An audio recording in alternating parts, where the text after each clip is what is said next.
Kyuka lives a very simple and blissful life with his parents. He spends his days playing in the forest, interacting with the animals, and listening to various NDS represented by glowing balls of light.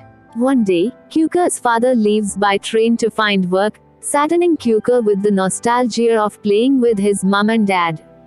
Feeling that he will never be happy again, Kyuka leaves with a large suitcase that contains only a picture of him and his parents. While waiting for the train, a sudden gust of wind lifts him up and carries him far away to a world that appears to have two moons.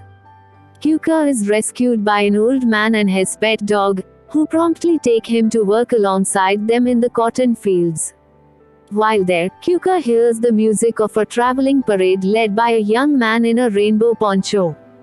The foreman of the cotton fields goes over his workers, and fires those who are unable due to advanced age or sickness. Kyuka, the old man, and the dog travel many nights through the countryside before stopping under a large pink-leaved tree. In the distance, Kyuka spots his father traveling on the back of a truck. He leaves the suitcase to the old man and follows the main road. He arrives at a factory where the workers churn the cotton into fabric in robotic unison.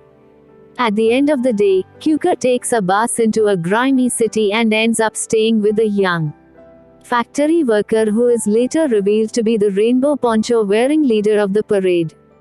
In the morning, Kyuka and the young man arrive at the market where the young man busks as a street musician to earn more money. While playing with a kaleidoscope, Kyuka ends up on a barge where he learns that the fabrics are taken to a futuristic utopian city floating above the ocean. The fabrics are turned into clothing and repackaged out of sight in the city's dark underbelly, before being shipped back and sold in the grimy city. He reunites with the young man and the two sneak into the factory where the young man makes a rainbow poncho. They witness the factory's manager make a deal with a strange businessman to replace the workers with a large automated machine. The young man and the rest of the workers are fired, but a truck arrives to take them to work in the cotton fields. While making their way back to the city, Kyuka and the young man are stopped in traffic by the parade.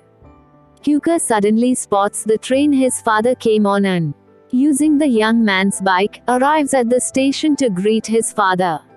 However, Kyuka is shocked to see multiple fathers who all look the same and all came to the city for a similar purpose. The parade is forcefully stopped by the city's army, represented by a giant rainbow bird being defeated in combat by a militaristic black bird, and parts of the city lie in ruin.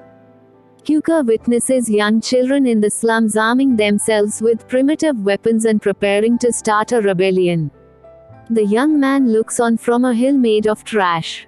Kyuka runs back home, where he witnesses various machines taking over the countryside, intercut with live-action footage of deforestations and heavy carbon dioxide emissions. He arrives back at the pink-leaved tree where it is revealed that the old man is actually an older Kyuka and that the tree is outside his now dilapidated childhood home. In a flashback, the young man, who is also Kyuka, is seen leaving home and saying goodbye to his mother while seeing a pink-leaved sapling. Old Kyuka pins the photo of him and his family to a wall and dons the rainbow poncho. He looks out and finds that his abandoned childhood home is surrounded by newer houses and farmers whose children continue to play and sing songs. The movie ends with one final flashback of Kyuka and his parents planting the seed that will become the pink-leaved tree as the screen fades to white.